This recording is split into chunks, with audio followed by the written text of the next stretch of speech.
This is Jake, and I'm sitting with Hope, one of the hosts of Art in the Shop 3.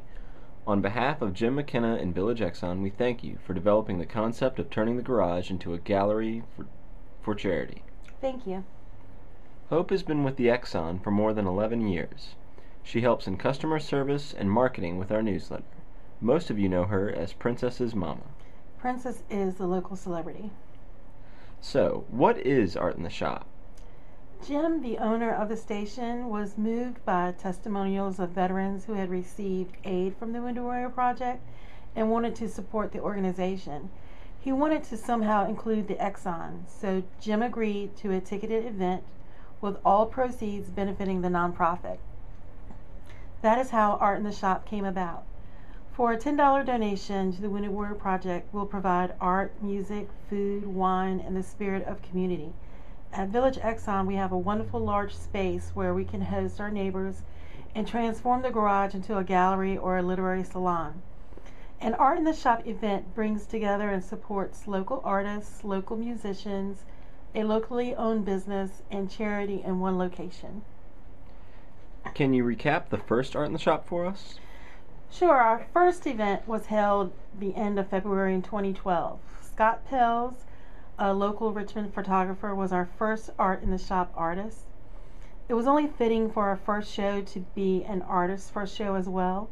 He showed a collection of floral and animal photos. It was bright and cheerful. We raised $1,000 for charity and gave exposure to an up-and-coming artist. What is also special about the first event was that for some of the attendees that day, it was their first experience at an art show. How wonderful it was for us here to be able to provide that opportunity for someone. That art is accessible. If you allow me an extra minute, I can't talk about the first event without talking about the second one. By all means. Well, Art in the Shop Poets last spring was a lovely, inspiring event. We were blessed to have not one but two amazing poets, Tarfia Fazula and Nathan Richardson. Tarfia is the author of Scene, the winner of the 2012 Crab Orchard Series in Poetry's first book award. Nathan is an accomplished performance poet and the founder of Spiritual Concepts Publishing. Like the first event, it was the first poetry reading for most of the attendees, and they were all just blown away.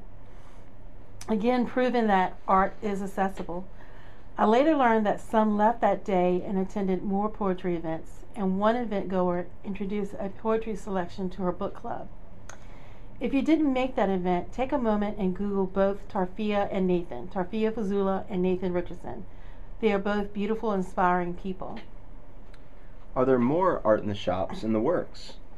Yes. Later in the spring, we will have a literary event which will feature Richmond poet Shan Palmer. She reads her poetry with musical backup, and there will also be book readings by local writer Dean King. His latest book, The Feud, will be available in May. Later in the year, we'll have a very special Art in the Shop that will correlate with Veterans Day, which will include young writers and young artists. So, Art in the Shop is a charity event to benefit the Wounded Warrior Project. What exactly is the Wounded Warrior Project? The Wounded Warrior Project began when several veterans were moved by stories of the first wounded service members returning home from their current conflicts in Iraq and Afghanistan. They took action to help those that were in need. What started as a program to provide comfort items to wounded service members has grown into a complete rehabilitative effort to assist warriors as they recover and transition back to civilian life. Wounded Warrior Project programs are designed to nurture the mind and body and to encourage economic empowerment and engagement. Personally, I believe we should never put the sacrifices of our military service people on the back burner. What should people expect when they come for the show on the last Sunday in February? They should expect lots. First, we welcome the return of the jazz duo Moore and O'Leary. They gave the first event that something extra special with their guitar and saxophone. I believe they will be even more amazing than they were the first time. Second, we have two outstanding artists. Anne Blackwell Thompson of Blackwell Botanicals will show her pressed botanicals.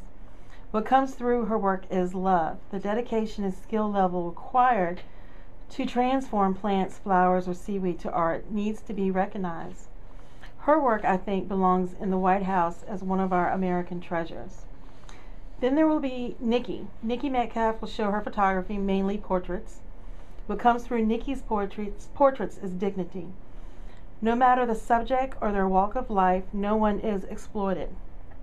In the February 18th issue of Time magazine, there is a portfolio for this year's Oscars nominees. It's a great show of photography. I believe Nicki's work is on that level.